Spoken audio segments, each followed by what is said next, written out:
say the game is getting old. Monday morning and your coffee's cold. Life is not what you want it to be. Everyone, and welcome to A New Direction. My name is Jay Izzo, and oh man, I could not be more excited about this show. Man, it's a great show. I'm going to tell you something. Okay, listen. All right, here's the deal about the show. So, yeah, I know I'm excited every week about my show, but this one is so exciting because I get this question all the time. Jay, when are you going to do a show about millennials? When are you going to do a show about the younger generation? When are you going to talk about them? When are you going to get an author on the show who's going to talk about these things? Because I'm an employer, I'm an educator, and then I get the young people who come to me in the gym or whatever and say, when are you going to do a show about us? When are you going to talk about us? And please don't say all the crummy things that you old people want to say about us. I mean, guess what? I have solved both of those. Actually, I didn't solve anything. The guy who wrote the book, his name is Mark Perna. He wrote the book that is solving these issues, okay? And he's outstanding. He's often awesome. Tremendous sense of humor. I mean, he's funny. I mean, the guy, we've never met face to face. He's in Cleveland, which, by the way, I love Cleveland. Just to let you know, love Cleveland. Cleveland, you listen to the show regularly. I love you. So thank you. But, here's the deal. It's kind of like we just hit it off, and we're just like two guys who just hit it off, and it's great. And his book, which I'm holding up for those of you on Facebook Live who are watching us right now, thanks for joining us. It's called Answering Why: Unleashing Passion, Purpose, and Performance in Younger Generations. And I'm holding that book up. And for all those people who are already joining us on Castbox FM Live, thanks so much for joining us. We appreciate you there as well. And for those of you who are listening on the podcast at some point in time, probably driving in your car, listening at home, or listening on Alexa, or thank you for listening to us as well. And also got to give a shout out to the Oak FM 93.5 here in Raleigh, North Carolina, who replays the show every Thursday at 4 p.m. Eastern Time and every Sunday at 10 a.m. And so you get to hear the show twice. So if you miss the show, you can actually go to oak935.org or .com, and you can actually listen to the show twice, and you get to hear Mark Perna. It's awesome. So, and he's going to be awesome, and we're going to have a lot of fun with him. I promise you will, and it's going to be so informative. So if you know an educator, if you know an educator or you are an educator, you're going to love the show. Call somebody. If you are if you're a younger person, you're going to want to listen to this show as well, because it's going to be a great show for you. If you are an employer, you're going to want to listen to this show, because the show is going to be for you as well, because you're going to hear all sorts of things that are going to help you in terms of understanding this younger generation that Mark is going to talk about. So if you know these people, if you're not one of those people, if you're a parent, by the way, if you're a parent, this show is for you too. If you're not a parent, call a parent and tell them you need to listen to the show. That's what you need to do. But before we get into what Mark's going to do, because Mark's going to be amazing, let's do what we do every week. And you know what that is, right? We check in with you to find out how you're doing in the 4 areas of your life. I believe that we are 4-part people. We are physical people, we are mental people, we're emotional people, and we're spiritual people. So let's check in those 4 areas. On a scale of 1 to 10, everybody out there, and 1 being miserable, 10 being outstanding, how you doing today physically? 5's average. Okay, just to let you know. So how you doing physically out there? Oh, everybody out there, you doing all right? You feeling like I'm an average, I'm a 5-ish, maybe somebody said I'm a 3, somebody may say, hey, you know what, I'm feeling great, I'm an 8. All right, so why? The first question is, why are you that number, right? What's the reason behind that number? And then the second question is, what are you going to do? What can you do right now to change that number for yourself? What is it that you can do to change that number? Because, the whole point is not to get you from whatever that number is to a 10, but it's actually to get you to the next number. So what are the little things you could do in your life that you can change physically that can make a change positively for you in the physical area of your life? All right, you got that? That's your first number. Second number is the mental number, right? And you go, Jay, what do you mean mental? Well, what I mean is like, okay, what are you consuming? Right? Are you reading, or are you letting the TV just tell you what you should be listening to, or are you actually actively participating in your mental activity, growing in your knowledge of something? Right? We have 2 halves of the brain. We have a left side of the brain, which is more logical. The right side of the brain is, creative and emotional, a little bit more emotional. And so how are you feeding both sides of those brains? Right? And on the same scale, 1 to 10, 1's miserable, 10 outstanding. How are you today and mentally, right? Do you feel like you're really learning and growing? Are you doing things that you need to do to grow? And by the way, it doesn't matter how old you are. You can always be doing something, right? Mentally, right? So how are you today, right? And then same question, why are you that number? And then what can you do right now to change that? right? Consuming this show can help that, right? Quite a bit. And Mark Perna, who's going to be joining us a little bit later, he's going to help you really on both sides of your brain, and it's going to be something that's going to really help you. So, thanks for listening, because this show is really helping you. But do something active for yourself to increase the mental side. So you got two numbers. You got a physical number, a mental number. Now let's look at the emotional number, right? And what I mean emotionally. Well, sometimes you'll hear us psychological professionals like myself will talk about emotional quotients or emotional intelligence. And really, if I can make it really simple, it goes like this.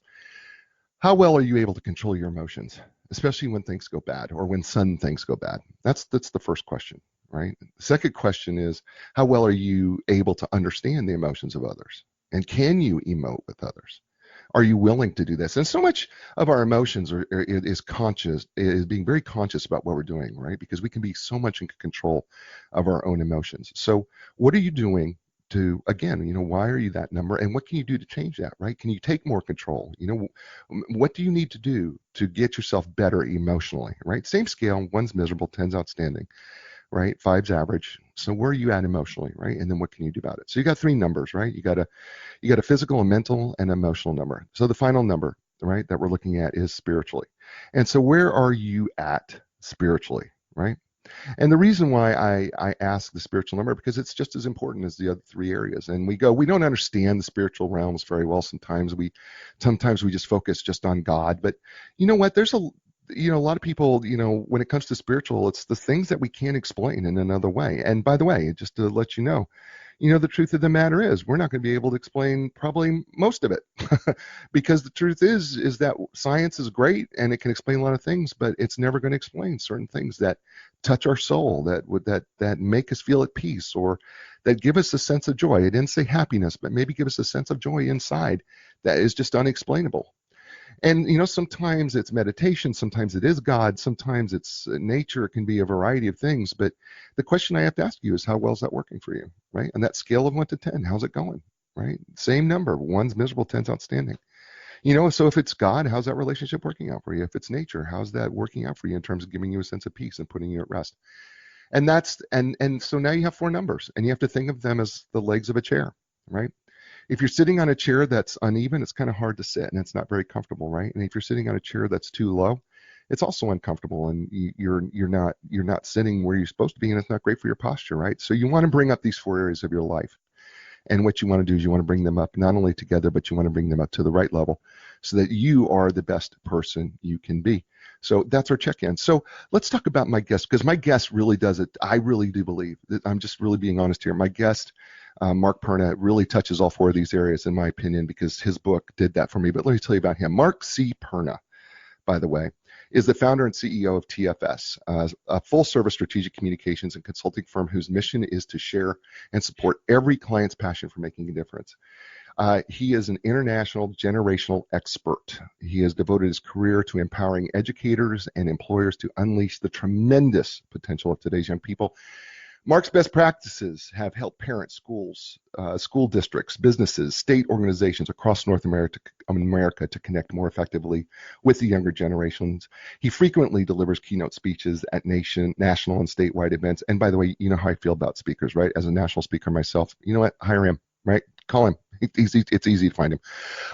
Anyway, he speaks at Harvard University by special invitation, and at TFS, the company that he owns. He has a number of talented professionals, and many of them are from the younger generation, that share his vision of helping organizations of all sizes experience significant gains in recruitment, engagement, retention, and performance rates. He's published numerous articles in all sorts of national publications. You can find him on Forbes regularly, and interviews frequently on radio shows such as this, television, and podcast. His award-winning bestseller, which is Answering Why Unleashing Passion, Purpose, and Performance in Younger Generations, is available on Amazon and bookstores anywhere that you want to find it. If they don't have it in the bookstore, you tell them, get it in now. It's that important that you have it in the bookstore. And he wrote this to help educators, employees, and parents understand what motivates generations Y and Z and all the younger generations. He's the father of two beautiful, successful millennials, resides in Cleveland, Ohio. And so if you want to find out more, why don't you go to Mark C. Perna, that's M-A-R-K-C, letter C, Perna, Perna.com. So ladies and gentlemen, please welcome to the show and welcome to A New Direction, Mark Perna. Welcome. It is good to be here, Jay. Thank you so much for that wonderful introduction, and I love everything you've done up to this point. So, man, I'm all in. Well, if you've loved everything that I've done to this point, let's just close the show right here, and we'll say thank you. Well, be sure to tip your wait staff. He'll be here all week. So. No, awesome. Look, the book is fabulous. It's absolutely fabulous. I love it. I when I read this book, I think one of the reason that this attracted me to this book is because, as I said in the opening of the show, so many people, say so many, I think, negative things about the younger generations. And you really, I felt, wrote this book in a very eye-opening way to help us get past ourselves, first of all, by talking about the branch creaking, which I'm going to have you talk about here in a second, what that means. But also, you gave us a set of explanations, but then at the end of the book, what you did for us is you told us that we can actually be a part of it if we want to be a part of it. And I think that's really important, because I think we can be very selfish. And so what happens is we have our own opinions of what we think these younger generations are. But the fact of the matter is you've explored them at such a deep level that I think it's really important for the listeners out here who are jumping all over this, who are wanting to know, okay, well, help me understand it, because I think that's really a big part of this book, is helping us understand the younger generation. But let's talk first about the very first thing that you come out with the book is you talk about that the branch is creaking, and maybe we're not paying attention to it. So what do you mean by the branch is creaking, and what do you mean that we may not be paying attention to it? Well, the branch is a metaphor. So when I was 10 years old and I was up in a tree with some friends, and I was about 30 feet up, and I walked out on a really firm limb. I was surveying the world around me, and Jay, like so many times in our lives, suddenly the branch underneath you starts to creak. It starts to crack. You can almost feel it, like in a pitchfork kind of way, going up your spine, as you hear it go, and all of a sudden you're in this peril. Well, there's, if you've ever experienced that feeling, you know that there are three things that happen immediately upon that happening. The first thing is you become singularly focused, right? It doesn't matter what stresses and challenges you had getting into the tree, man, they are a distant memory. Second thing that happens is you start strategic planning, right? How are you going to get out of this? How do you get back to the safety of the trunk? What are you going to grab? Where are you going to fall? Third thing that happens is you take action. In fact, I would even submit to you that you take massive action because you're in peril, right? And so I believe that the branch creaks in our lives many times. Anytime there's a fear of loss or sense of urgency, the branch creaks a little bit and forces us to focus, plan, and take action. And so the metaphor through the book is that young people today hardly, if ever, hear the branch creak in their lives. Many times because they're very comfortable, many times because they don't understand the concept of being outside their comfort zones. Because I believe that growth in our lives happen when, in fact, we step outside our comfort zone, almost never when we are inside our comfort zone. So that, to me, when the branch creaks, these are gifts. These are great opportunities where you can now have life go in a different direction because you focus, you plan, and you take action accordingly. And this has happened in my life many times. And I look back at the most challenging moments of my life when the branch was creaking in huge ways. And I look back at those as the defining moments that have gotten me to where I am today. Had those things not happened, I'd be doing something completely different. I wouldn't be doing all those things that you so graciously read in that introduction. And so that's where the branch creak comes from. We have branch creak moments that are, national, branch creaks. We have personal branch creaks, professional branch creaks. It's how you deal with them is really the key. There's another branch creak that we're probably not, I feel that, and you talk about this too in the book, we're not paying attention to very well as we engage or attempt to engage, or maybe we try to avoid the younger generation. And that is that we actually are, without them, what are we going to do? I mean, if we don't engage them, what's going to happen? Well, it's so true. And so I want to kind of frame it this way. you kind of hinted to this already, is that most everything you see and hear about young people today is largely negatively slanted. They're lazy, they're entitled, you pick it. That's what people are out there are saying. And I tell organizations and I tell people across the country all the time, there are two ways to look at young people in this country. You can either look at them as a problem to be solved, which is what most people do, or you can look at them as a tremendous resource to be unleashed within your home, your classroom, your place of business.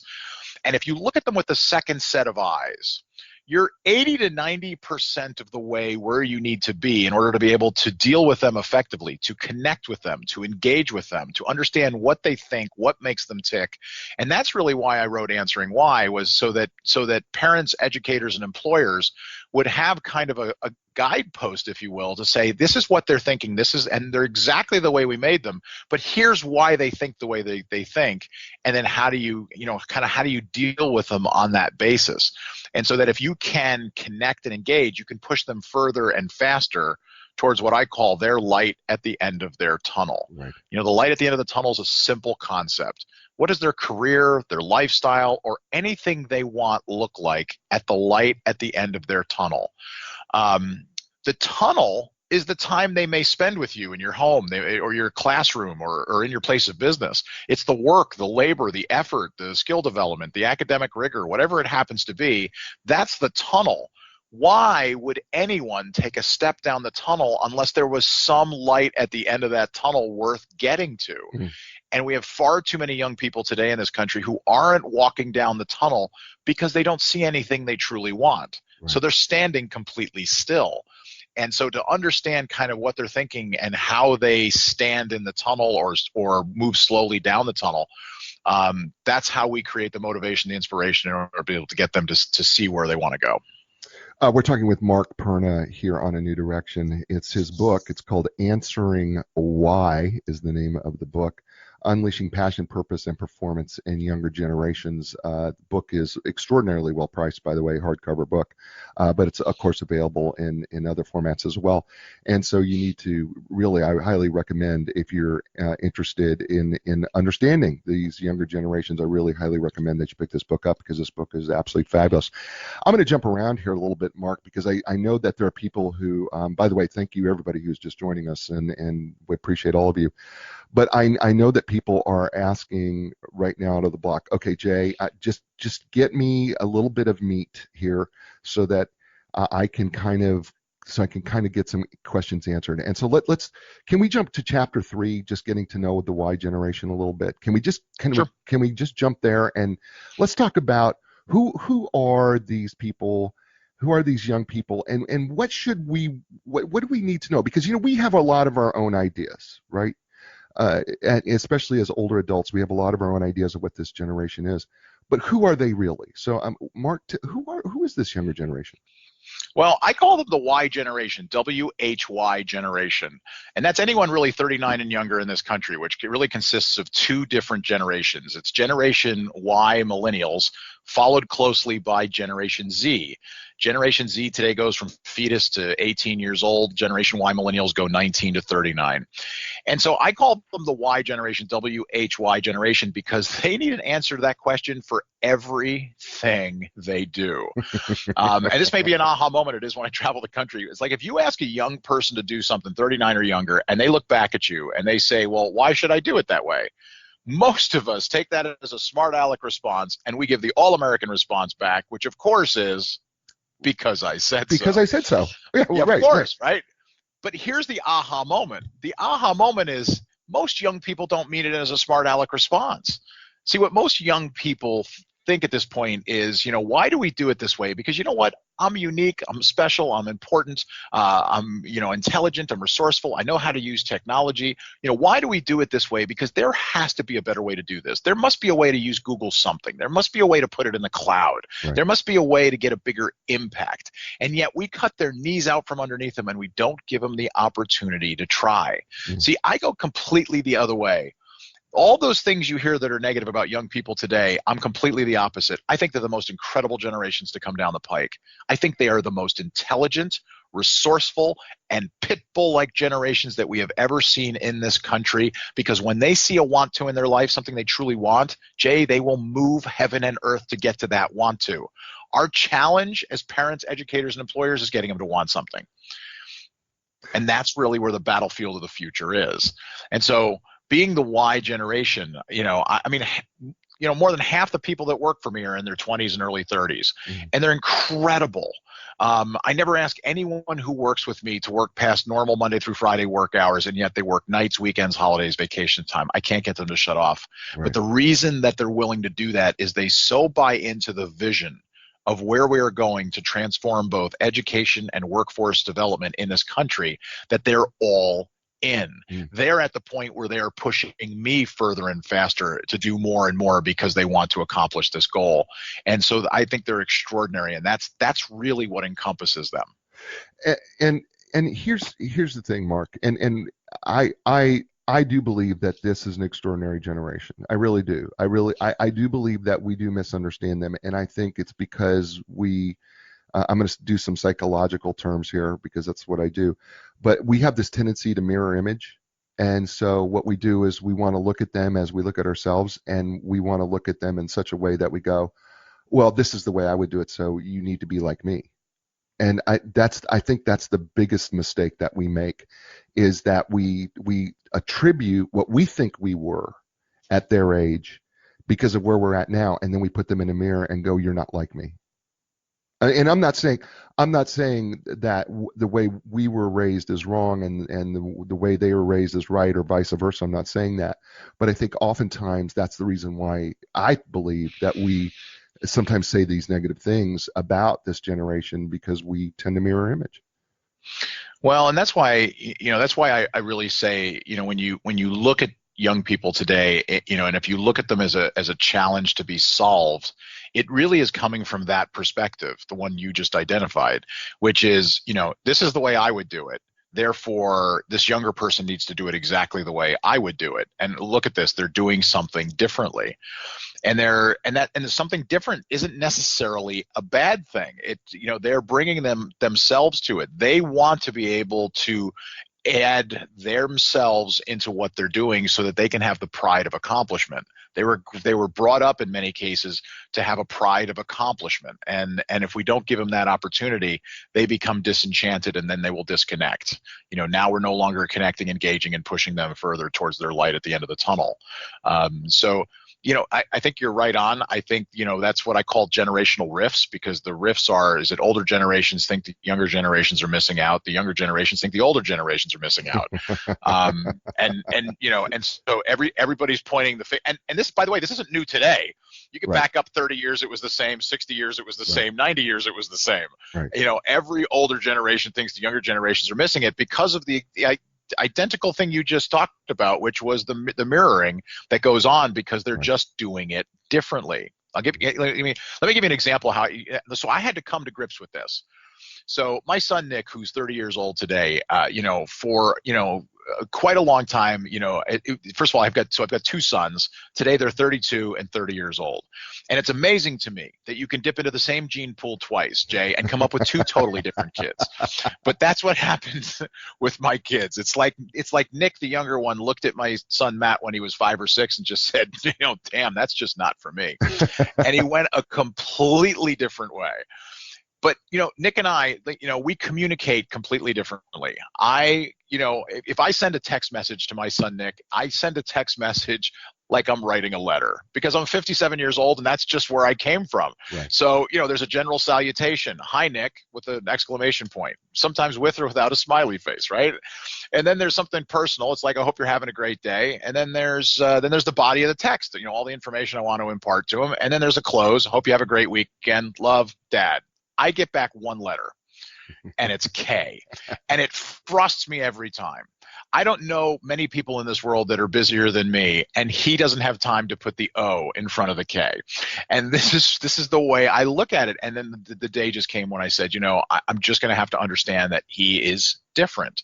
He communicates differently. It's not necessarily worse or better.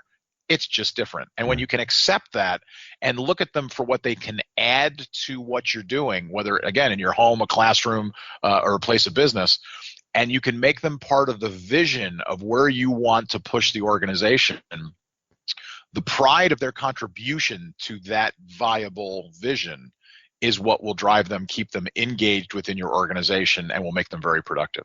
Awesome. We're talking with Mark Perna, author of Answering Why and Unleashing Passion, Purpose, and Performance in Younger Generations, and he's joining us here on A New Direction. Hey, do you know that A New Direction is sponsored by two outstanding sponsors? That's right. One is, first of all, is Inline Business Brokers and Advisors. They have helped literally thousands of clients in the sales and purchases of businesses. If you're a business owner, you're going to need the service of an experienced business broker. So when it's time to sell your business, why not contact the professionals at Inline Business Brokers and Advisors? You can learn more by going to nline.com. That's ENLIGN.com. And of course, Linda Craft and Team Realtors. It doesn't matter where you're at in the world. Linda Craft can help you match up with the right expert, the right professional to help you sell your home or buy your next home. They have been doing it for over 35 years. There is a reason why they are called the legends of customer service. Located in Raleigh, North Carolina, the Research Triangle Park, helping people in Raleigh, Durham, and Chapel Hill.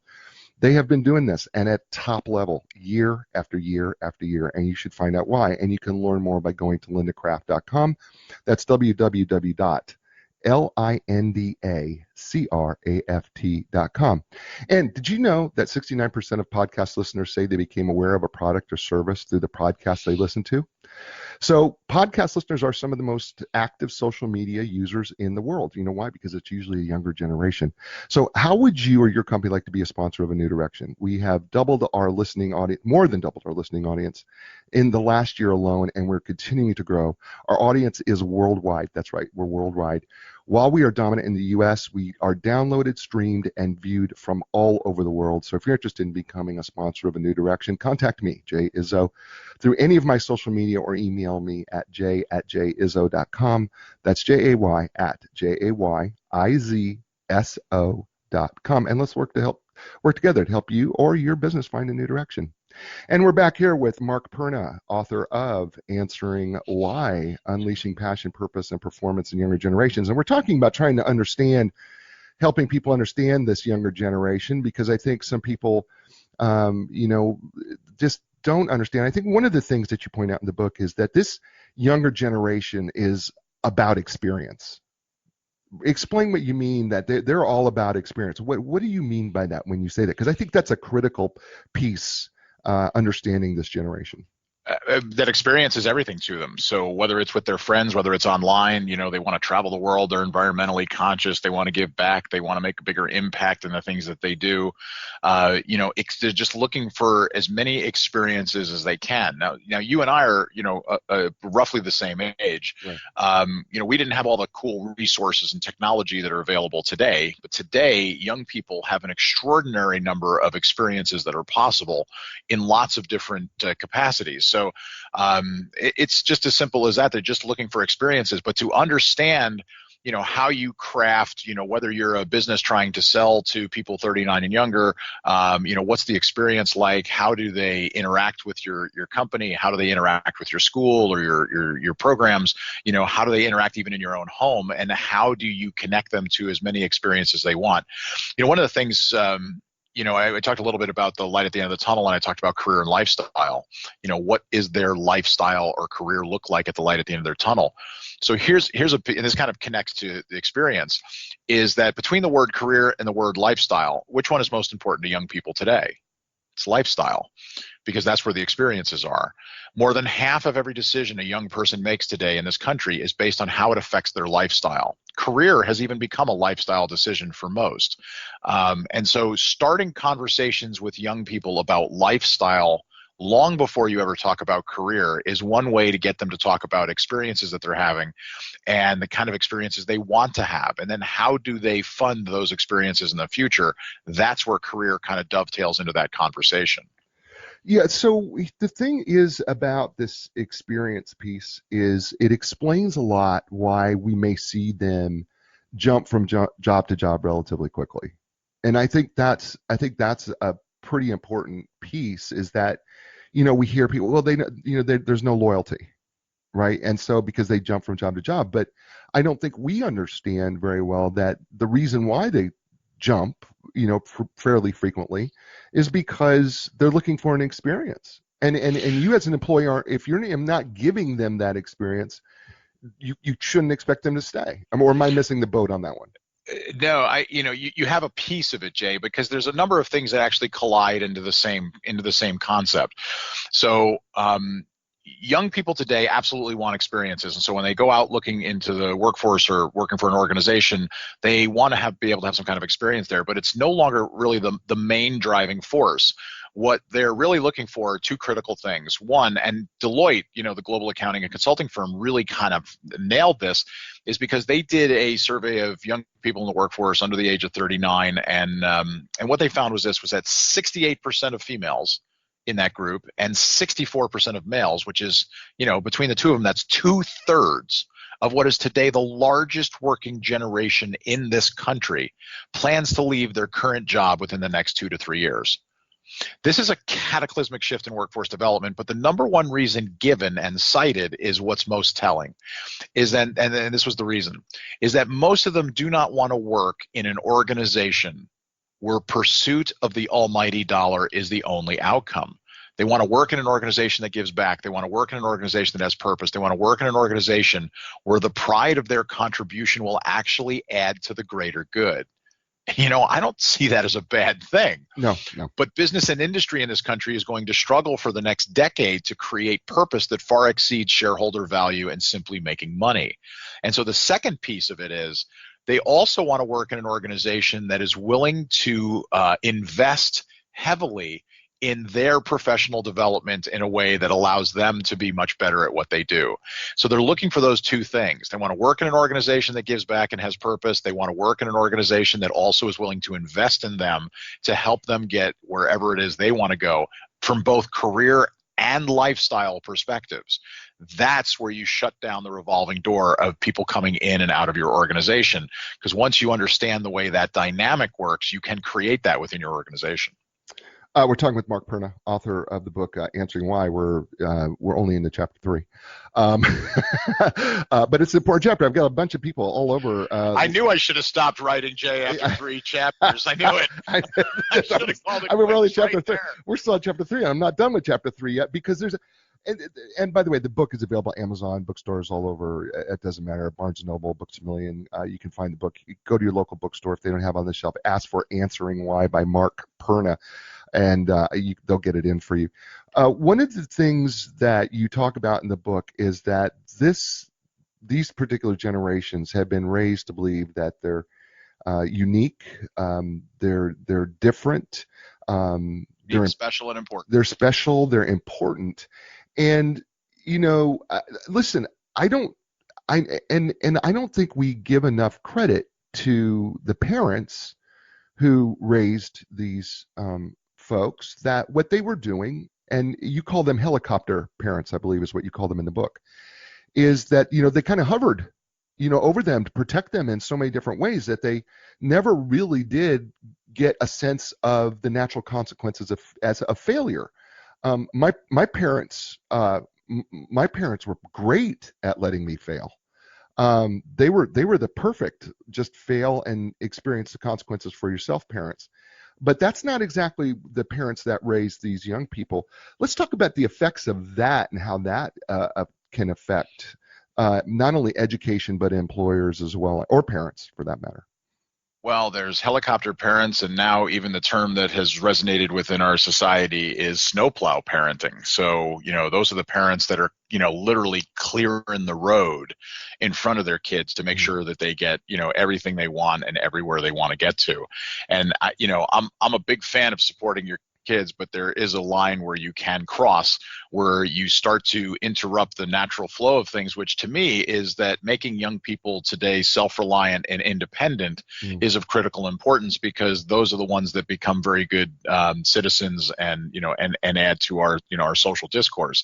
So as far as the helicopter parenting I talk about in the books, or whether it's snowplow parenting, I mean, even the Wall Street Journal just recently did a survey, and they did a parent survey, and what they found to me is kind of astonishing, is that 76% of parents today remind their adult children of deadlines at school and work.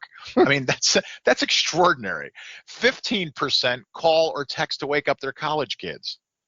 I mean, the kids wouldn't even get up and go to class if it wasn't for 15% of the parents who That's would wake them up. crazy.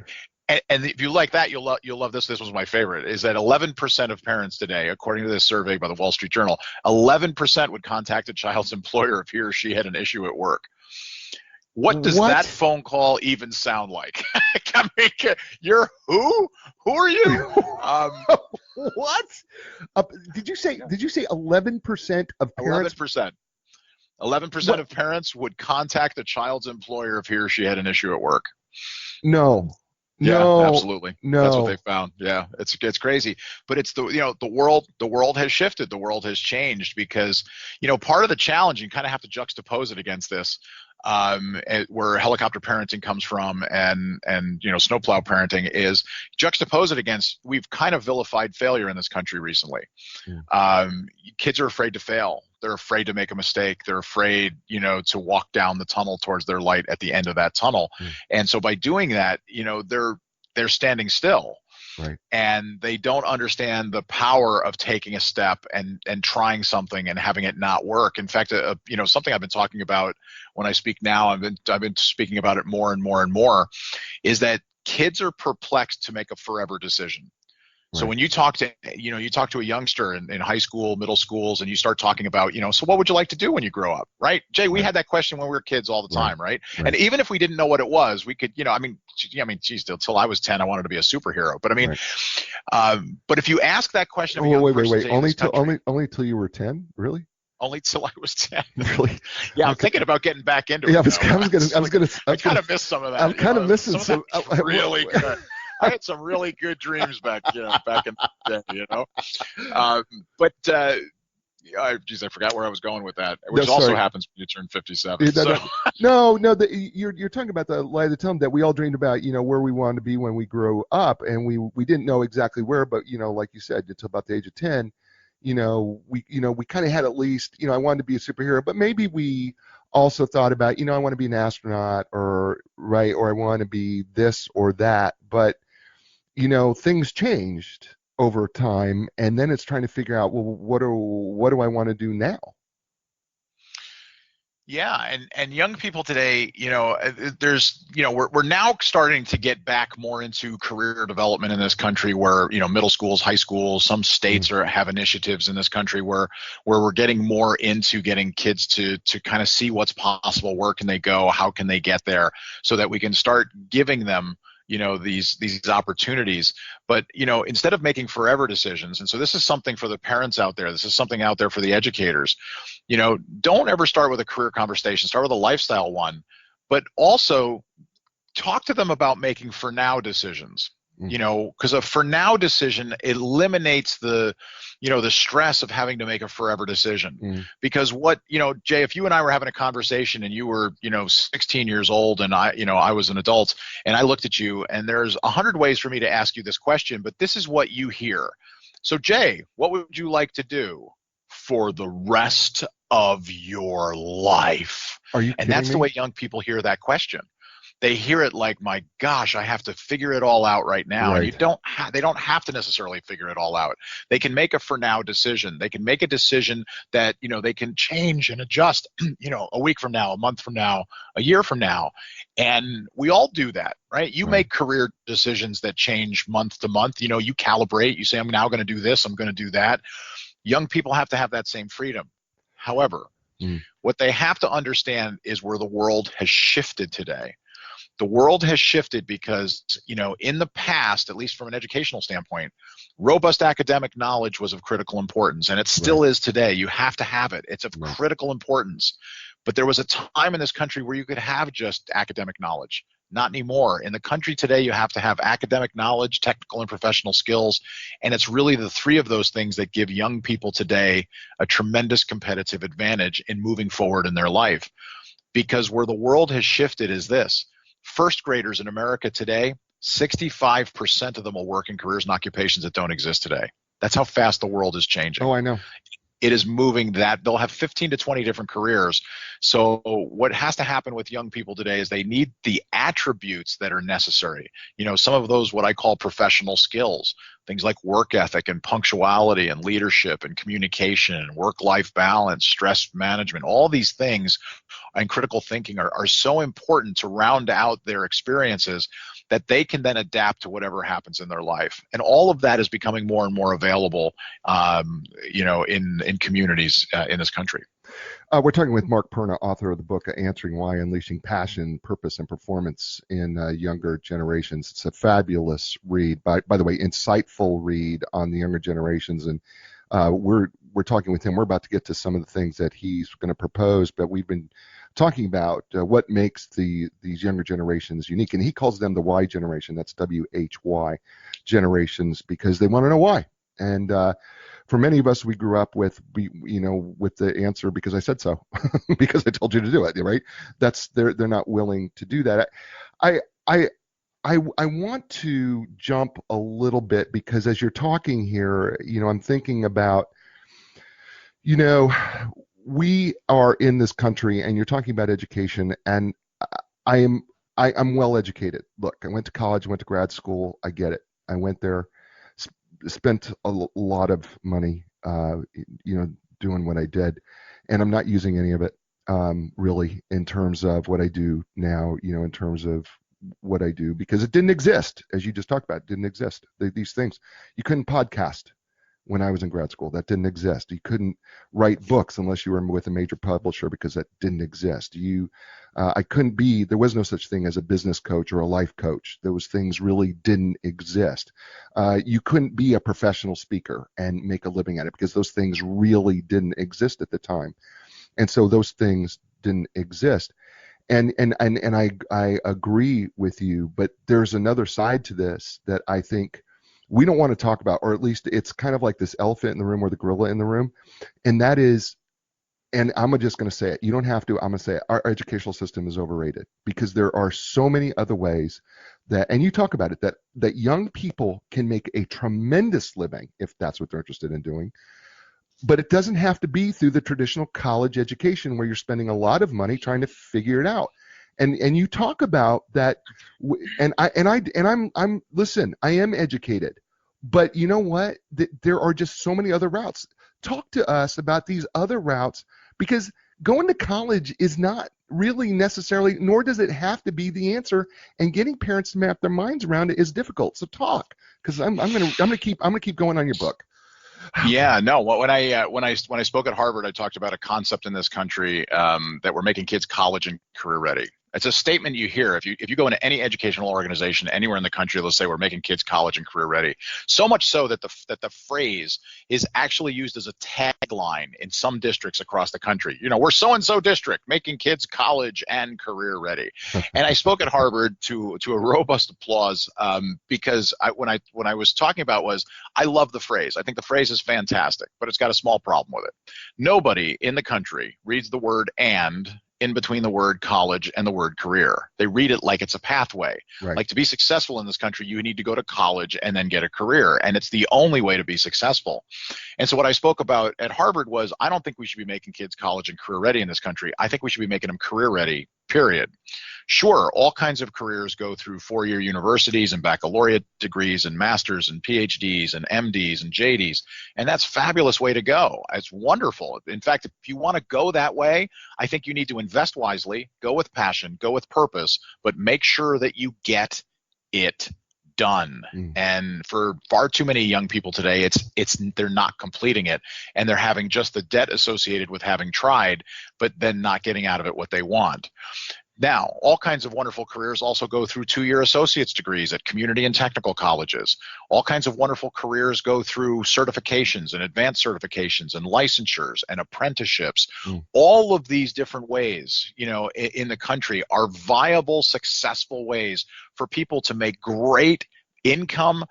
They can fund higher education. They can find employers who are willing to pay for higher education. Jay, I'll give you a great example of this. I met a young woman going through a John Deere facility. I was invited by the folks at John Deere. This was about a year ago, about this time last year. And I went through Davenport Works in Davenport, Iowa. I was getting this wonderful tour, and this young woman, 24 years old, her name was Megan. I was impressed with her. And when I meet impressive young people, I always love to ask this question, like, what's your story? How did you get here? And she starts telling me the story. She says, well, I went to Davenport West High School. I was doing very well academically. It was about halfway through my sophomore year. I was close to a 4.0. I was, I play the violin, I play the guitar, I play piano. I was doing all these things, and I decided I wanted to take welding. Now that's a turn, Jay, in the completely other direction, right? It is, yeah. Right. Here's she's doing well academically. She's doing all the stuff that you would put into your mind, into this box of who this student is, right? And she says, I want to take welding. She takes the first class, loves it, takes the second, third, fourth. She gets all her certifications by the time she finishes the program her senior year. Decides she's not going off to college. She's going to go to work for John Deere as a welder. She's with them for 12 months when she takes them up on what they will do for any employee, which is, if you're with us for 12 months, we will pay 2/3 of your higher education. So what does she do? She immediately goes off and gets a 4-year degree in business. John Deere pays for 2/3 of it. She pays the other third of it because, of course, he's making great money. She's a welder. She then graduates. She's got a bachelor's degree. She's got all the academic knowledge, the technical and professional skills. She's got a 4-year degree in business. She has no debt. At 24 years old, she's moving, she's starting to move herself from an hourly worker into a salaried worker, and she's working to get into their fast track management program. This young woman in 10 to 12 years can be running a 2.2 million square foot facility for John Deere. Now, how many of us would know someone who would have tried to talk, an impressive young woman at 24 years, a sophomore in high school with a great grade point average, out of going and taking welding? And yet it was the perfect unconventional way for her to get where she wanted to go, to pay for it and fund it so that she could have the lifestyle that she wanted. And that's what more and more young people are starting to do. Awesome. His name is Mark Perna. The book is entitled Answering Why, Unleashing Passion, Purpose, and Performance in the Younger Generations. And you're listening to him on A New Direction. You know that A New Direction is sponsored by Inline Business Brokers and Advisors. They represent profitable, privately held companies with gross annual revenues in excess of $1 million. That's right. Inline delivers the highest market value in the shortest amount of time with complete confidentiality. That is their registered trademark. They are internationally known. They are known throughout the world as being literally the leaders when it comes to business brokerage. You need to find out why. If you're ready to sell your business, why don't you stop looking around? Just go right over to enlign.com. That's ENLIGN.com and find out why they are the experts when it comes to business brokerage. And also Linda Craft and Team Realtors, located in Raleigh, North Carolina. They can help you anywhere in the world find the right real estate professional to help you sell your home or buy your home. It doesn't matter. They just call them and they can help you because they are so well connected. They've been doing this for 35 years. They're known as the legends of customer service when it comes to real estate. So why not contact them first? Start there so that you can find the right professional in your area. No matter where you're at in the world, they'll help you. And if you happen to be in the Research Triangle Park, which is made up of the 3 universities, North Carolina, Chapel Hill, North Carolina State University, and Duke University, and there's over 340 major corporations here. Why don't you find out why they help so many of these corporations place their people in the right homes and also help them sell those homes for the highest market value? Check them out. You can go to lindacraft.com. That's LINDACRAFT.com. Hey, listen, you know what? You may have a business and you're going, God, I really love A New Direction. You know what? I'm going to give you an opportunity to be a sponsor of our show because the fact of the matter is we have more than doubled our listenership. We are all over the world, literally all over the world. And of course, the U.S. is our dominant place, but literally we are listened to in countries throughout the world. And you know what? We're right now, we're in a place where we're looking for other sponsors. If you want to be a sponsor on our show, why don't you contact me? It's Jay Izzo, and you can find me on social media. I'm all over the place. If you can't find me on social media, then it's because something's wrong with your computer, because I'm there. But otherwise, you can contact me by email, and it's jay@jayizzo.com. That's JAY@JAYIZZO And I'd love to talk to you about sponsoring our show, A New Direction. And we're back here on A New Direction with Mark Perna talking about answering why. And the book is absolutely fabulous. And we're about to get into some of the later chapters here because I know Mark is chomping at the bit a little bit because I know he's going to want to talk about the career tree because there's absolutely no way he's not going to talk about that because the career tree is really unique and different. But maybe before we get there, let's make a bridge. Mark, let's make a bridge. Let's go to chapter 6 and bridge the awareness gap. We're kind of doing that throughout the show, but what do we mean when you say let's bridge the awareness gap? Where's that awareness and where are we trying to bridge here? Well, it starts with this issue and challenge that we've got in this country is we've got this huge skills gap. So the skills gap is simply this: there are millions of people who are unemployed, millions of jobs that are open. People who are unemployed can't do the jobs that are open. So this creates this tremendous skills gap that has grown 19 straight years in a row in this country and currently sits at over 6.7 million open jobs that cannot be filled. And they're in high demand, high wage industries like aerospace and aviation and construction and manufacturing, healthcare, transportation, agriculture, and many others.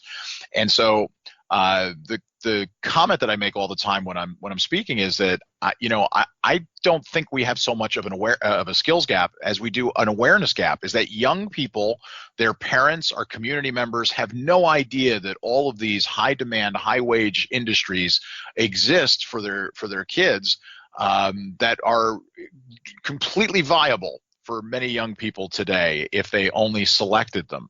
So we have to close and bridge that awareness gap so that we can start walking young people and showing them the complete, full circuit of what's possible out there. 4-year degrees, 2-year degrees, certifications, licensures, apprenticeships, all of these things have to be on the table for young people. And we have to value all of them as successful and viable careers and occupations for young people today. If we can get them over that awareness gap, the skills gap will take care of itself because there's incredible opportunities in this country. People just need to know they exist. And I think this is where the career tree starts to come into play, that you so beautifully have created and designed.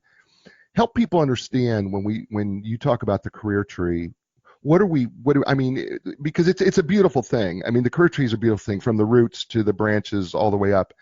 I found it to be just fascinating that we have these lower level branches, upper level branches, we got roots and everything. So give people a brief overview of what the career tree is and why it's so important, that you believe it's so important to our educational system.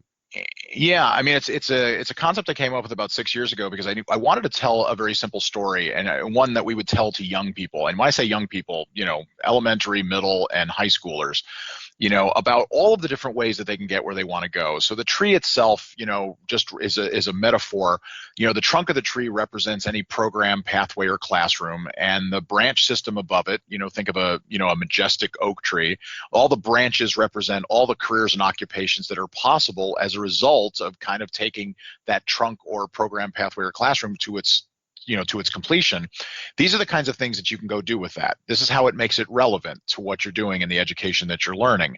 And I break the branch system down into 3 horizontal areas. The first level is the entry level career area.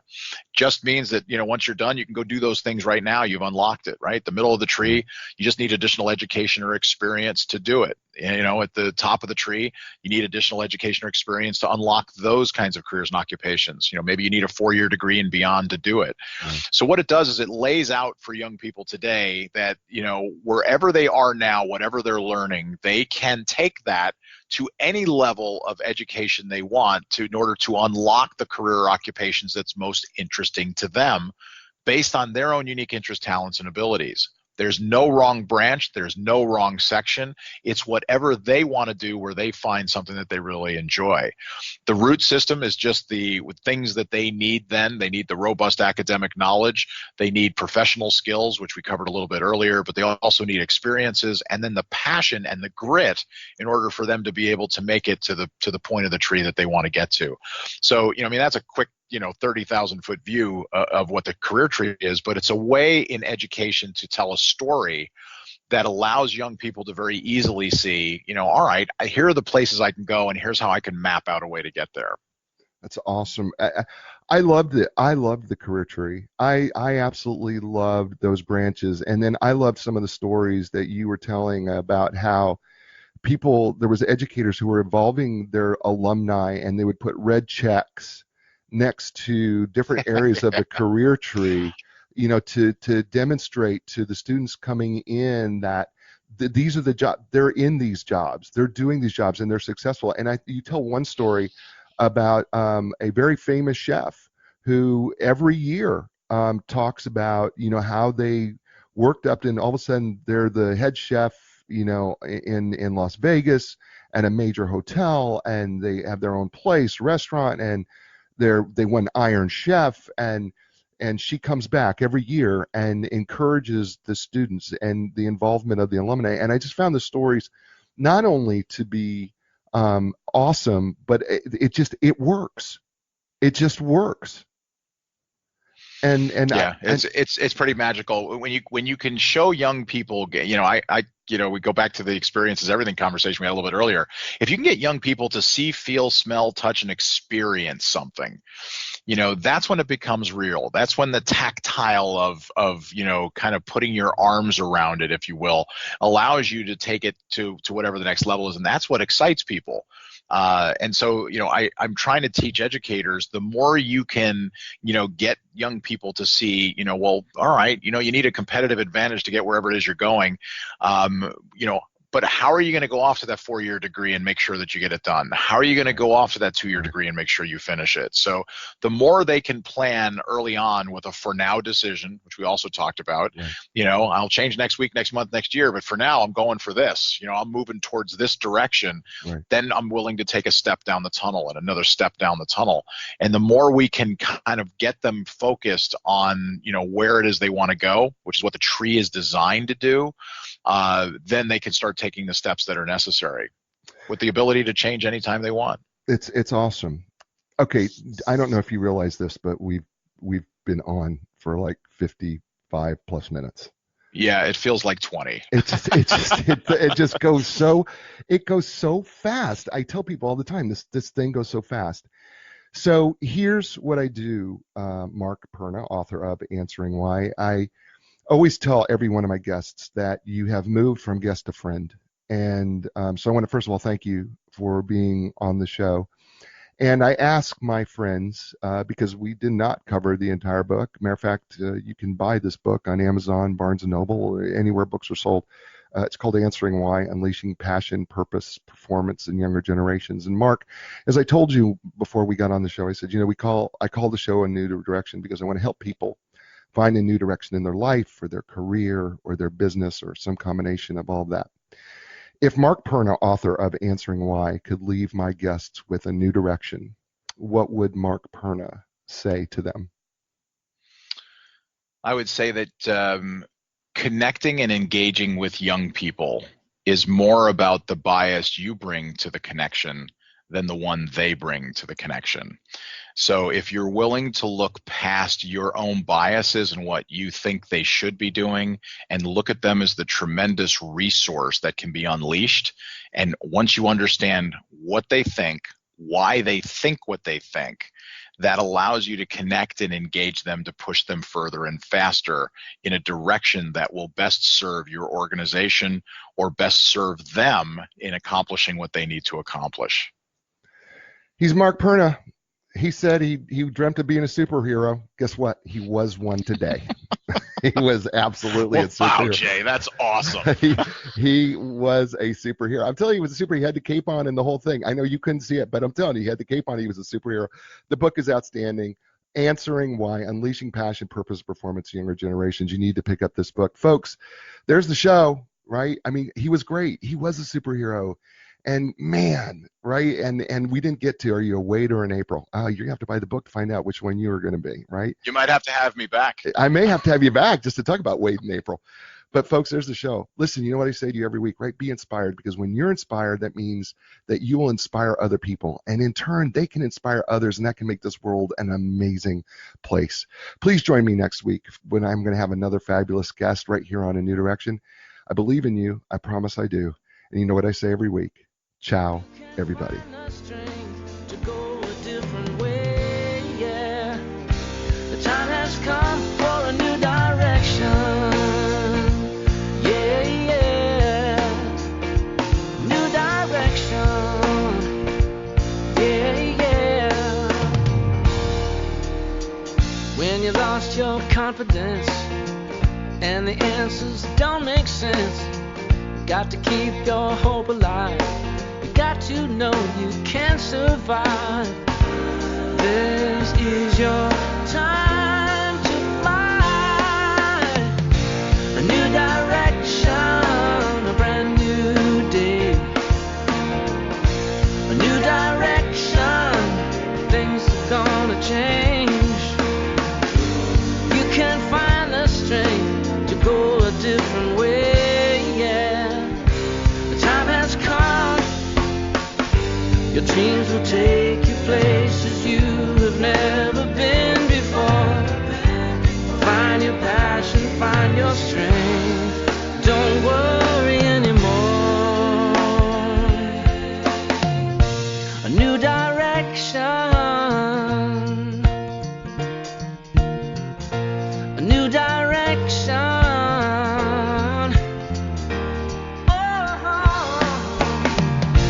A new direction, a brand new day.